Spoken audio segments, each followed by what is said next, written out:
It's estimated that 60 million Americans suffer from insomnia or another sleep disorder. So on today's Haxorz, we'll look at some ways to alter your situation to increase your probability of having a good night's sleep.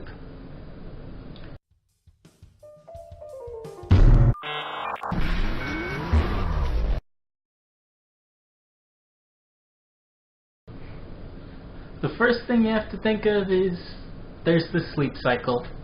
Your sleep cycle is partially defined by your biological makeup.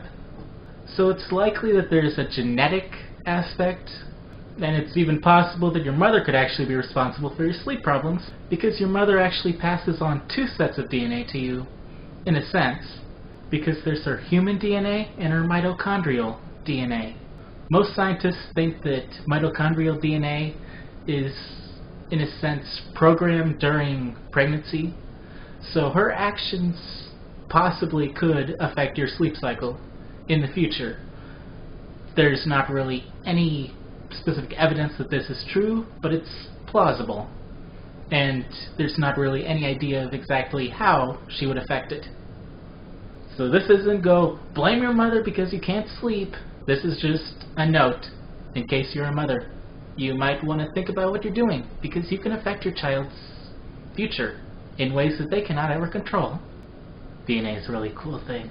But back on the subject of sleep, and you might be able to get an idea of when your natural biological sleep cycle is if, for example, every afternoon at a particular time for your entire life, you've always suddenly felt tired for no explainable reason, because you've always gotten sleep before, but you still feel tired. And you might also notice that you feel cold all of a sudden. Your body temperature actually drops when you are going into your sleep cycle. And cold also can induce your sleep cycle.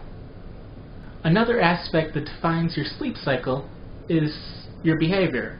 Your body will get accustomed to when you force yourself to sleep.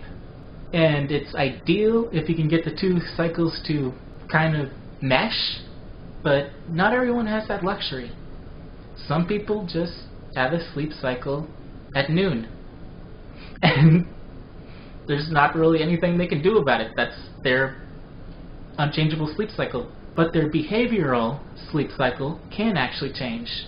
For example, if every night you go to bed at about midnight, your body will start to get accustomed to that, and every time it starts nearing midnight, you'll start to feel sleepy. And if your biological sleep cycle also happens to be to go to bed at midnight, then you'll feel really tired. And you probably won't have any insomnia problems. You can think about it in a sense that you're training yourself. You're training your sleep cycle to be a particular time frame. And one additional thing to note is that the ideal sleep time for most people is actually 6.5 to 8 hours. Not more than 8 hours. 8 hours is the cutoff for the most sleep. And if you start to sleep more or less than those amounts, most people tend to get really tired, feel exhausted, feel very fatigued, and get symptoms of sleep deprivation. And they might also gain weight if they go under or over. You really want to try to aim for that amount unless you have a sleep disorder that means you don't get the amount of sleep that you need in 6.5 to 8 hours. I personally advise aiming for about 7.5 hours of sleep, because if you do have any trouble falling asleep, you'll probably be more than 6.5 hours. So you'll still be hitting the minimum. And keep in mind that if you can't fall asleep, the last thing you want to do is get up out of bed and do something else, unless you're just giving up on sleeping altogether. If you're giving up on sleeping altogether, then just get out of bed and do whatever. As I said, drops in your body temperature can trigger your sleep cycle. This is why playing naked in the snow is a bad idea, apart from the fact that layering is extremely fashionable, and the police frown on you playing naked in the snow. And debatably, the police might be bigger spoil sports than even hypothermia is. Now, hypothermia is only a danger when the temperature drops below 32 degrees Fahrenheit, or 0 degrees Celsius, for those of you in Canada, hey? So why not drop the temperature and give your body a hand? How about 62, hey? Interestingly, warm feet correlate with lower body temperatures elsewhere. You can take an extra blanket you have lying around, pack it in around the sides, and make sure that it's folded. Women like folded stuff. That way you won't have women itching to say something to you. But really, folding doesn't take a genius. So do it! That's what the women will say. And they will be right. Oh, my feet are so warm and toasty! Wait, is that jam that I feel?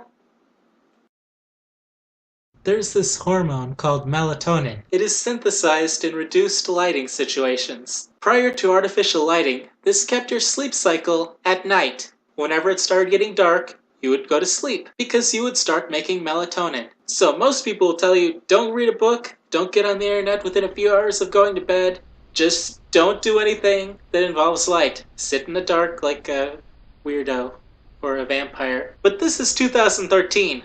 Like that's gonna happen. But when you do try to sleep, make sure that you have your computer screen off. Don't try to fall asleep with the TV on. Just make it dark when you're gonna try to sleep. And don't try to surf the internet with the ceiling light on.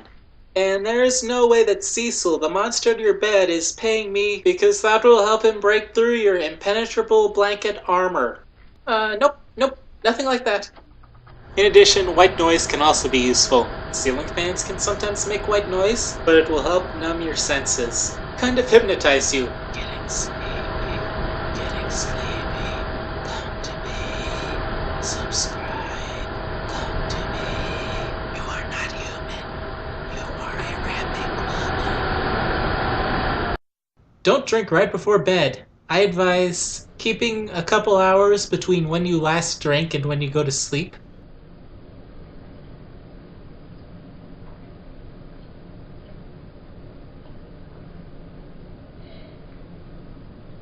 And this goes baza-gazillion fold for coffee. You'll just be twitch, twitch, pee, twitch, twitch, pee, twitch, until 3.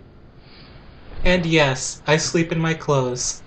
This is totally normal.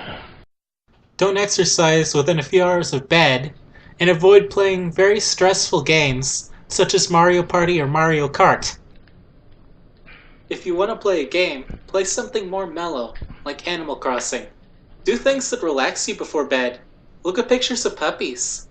Or look at pictures of women dressed like dogs. If that's your thing, and it relaxes you, I won't judge.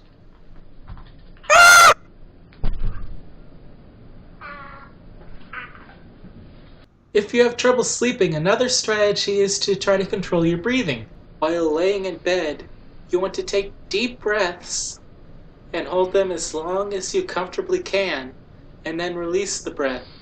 You want to take as few breaths as possible during this time. This will help you reduce your heart rate and fall asleep. Breathe in and out.